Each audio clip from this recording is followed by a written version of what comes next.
Hello guys, it's Nurse Daniel here once again, and I've already tackled chapter 1 and chapter 2 of the case study, the patient and family case study. So today we are moving on to chapter 3. Yes, chapter 3. And let's dive straight into it. Okay, so this is chapter 3. And chapter 3 talks about planning of care on patient and family. So this is how you are going to list your subsections, just as I've already talked about. Yes, so we've talked about chapter 2, and we have comparison of data, diagnostic, investigation, etc. The same way applies to chapter 3, so planning of care on patient and family. So here, this is where you do your care plan. This is where you do your care plan. I will actually advise that you actually nurse the client. Yeah, so you nurse the patient so that you know how to go about your care plan. Yeah, so planning of care on patient and family. Okay, then we have these last two subsections, which are introduction and objective outcome criteria. Then you are done with chapter 3. So chapter 3 is that easy when you know how to draw your care plan. So you just write an introduction and objective outcome criteria, then you add your care plan, and you are good to go. So let's go straight into chapter 3. Okay, so this is chapter 3 and your introduction 3.2. So introduction is just a brief summary of what the chapter is all about. So this is the third stage of the nursing process. We've already talked about the first and the second. Okay, so the third stage of the nursing process, where short and long-term goals are prioritized and objectives are set. Goals are established and a care plan is created to address the nursing diagnosis within a predetermined time frame. So this is a brief introduction of the chapter. So it's about setting goals, long and short term. Someone will say, what is a long-term goal? What's a short-term goal? A short-term goal is within some days to weeks. To a goal which is set within some days or hours to weeks. And a long-term goal is a goal set whose range is within a week to a month or over. So that's a long-term goal. Okay, now let's move to objective outcome criteria. So here you state your objective. Yes, and I'll advise that at this stage, you should have done something about the care plan. If you draw the care plan before writing this, it will make it very easy. You just copy and paste here. Yeah, you can just copy and paste here. By you, then let's move systematically or chronologically. Yeah, so the first problem was pain. So you write the objective. So patient's abdominal pain will be relieved within 50 minutes. And notice, I've already talked to you about this in my care plan videos. Pain is an emergency. So you don't wait to nurse pain for 4 hours. No. I hope you are getting me. So maybe 40 minutes, 50 minutes is okay. So that's one objective. The objectives are actually related to the problems that you've already stated and the diagnosis. I hope you get all these concepts. Yes. And if you don't, the care plan video is there. Care plan made easy. So I have the middle parts, the conclusion parts, and the introduction parts, all on my YouTube channel. Okay. So what is the outcome criteria? To have so these are the objectives. Patient verbalizing that he is relieved of pain, and nurse observing patient relax in bed. So these are just objectives we normally write for our care plan. I also talk about fluid status. Yes, patient might be dehydrated because of the new pairs that he will be on or he'll be following. So I'll also write something about it. That's the objective. So patient fluid status will be restored within 24 hours as evidenced by these things.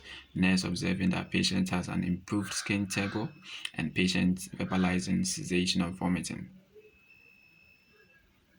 The next one is patient's level of anxiety will be reduced within an hour as evidenced by the patient exhibiting relaxed facial expression, the nurse observing reduction of patient anxiety levels. So all these are objectives based on the problem you stated. So your problem might be different from mine or even similar. So you can write the same thing. Let me just read one more, then we move on to the care plan straight. So patients will have uninterrupted sleep within 4 hours, as evidenced by the nurse observing improvement in sleep or rest pattern, and patients reporting that he had adequate sleep. So all these are objectives, and by now you should know how to write objectives. And if you don't, we said objectives must be smart, yeah. So it must be specific, measurable, achievable, realistic, and time bound. So when you're writing objectives, it should center on these things. It should center on these things. Okay, so more objectives here. More objectives. Yes. Now the care plan. Yes, and the care plan is another table which is should be presented in a landscape manner. So let me just rotate. Okay. So this is a care plan, and you should know how to write a care plan by now. Since my case was a surgical case, so I have a pre-operative care plan for the client and a post-operative care plan for the client. I hope you get the concept. But if it's a medical case, it's just one combined plan or care plan. So as usual, your date and time is there. Date and time is here. Then the diagnosis: impaired comfort. Then you describe a little bit abdominal pain related to distension of the bowel with fluid and gas. That's the disease process. And this is my objective. The patient will be patient pain will be relieved within 50 minutes as evidenced by patient verbalizing a relief of pain, nurse observing patient participating and cooperating in his care. Yeah, so I think I made a mistake here. Yeah. Okay, so that's the objective. Then your nursing orders: reassure, you assess, you teach the patient to avoid activity that will precipitate pain, such as training, puts the patient in semi-powerless position. So all these are just care plan, nothing more. Okay, just the care plan. Then you write your interventions. I have a video on interventions, like a better way to write interventions. Yeah, so this is not my final work actually, because of these mistakes here. So my supervisor reviewed and I had to do another work. Yeah, so this is a guide. Yeah, so you write your interventions and your evaluations. So maybe go fully met, go partially met, etc. Yes, so let's move on to other care plans. So more care plans. Documentation of procedure, very relevant. Yeah. So that's it. So more care plan. Okay.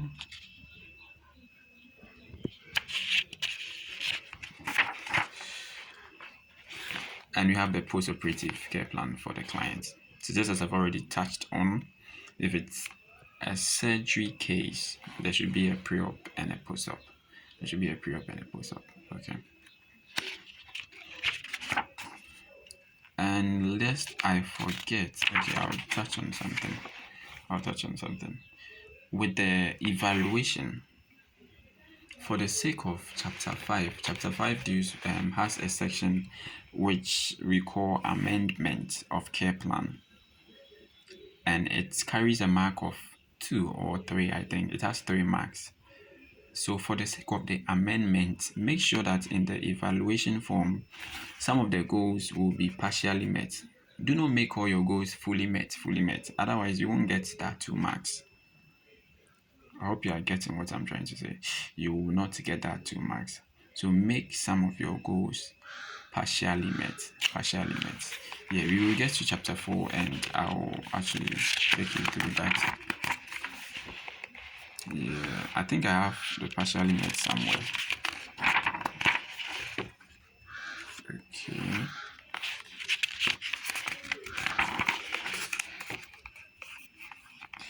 Okay, this one is go full limit. Okay. So it's basically care plan. Basically care plan.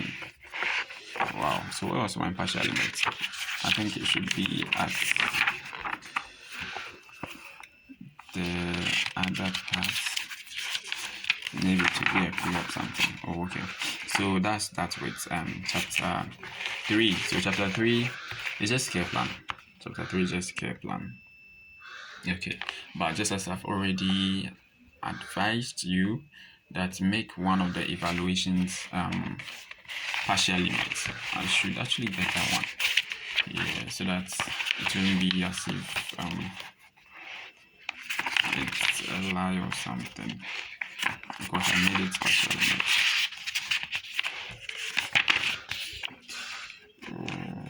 Where is the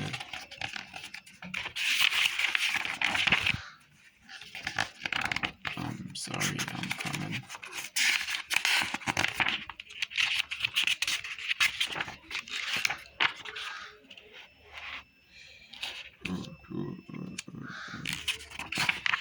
Okay, well, I hope you are getting the concept still. So it should be partial limit so that you can have something to write for your amendment. You can have something to write for your amendment. Okay.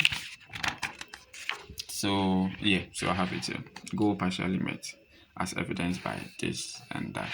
Yeah. So you should make sure one of them is partially met so that you can address it in chapter 5. Okay, so guys, this will be chapter 3 of the patient and family care study, and I hope it was very educative and informative. Thank you once again. And just as I've said, this chapter is mostly for care plan. And if you don't know how to write a care plan, do not fright, do not be sad. I have a video on care plan, and I've broken it down systematically. You know, we have 3 sections. We have the front one, which is just filling, and the middle part where it talks about your actual care plan, and the last part it talks about investigations and drugs. I've got you covered, so don't fright. Yes, enjoy your day, and we will meet some other time for chapter 4. Bye.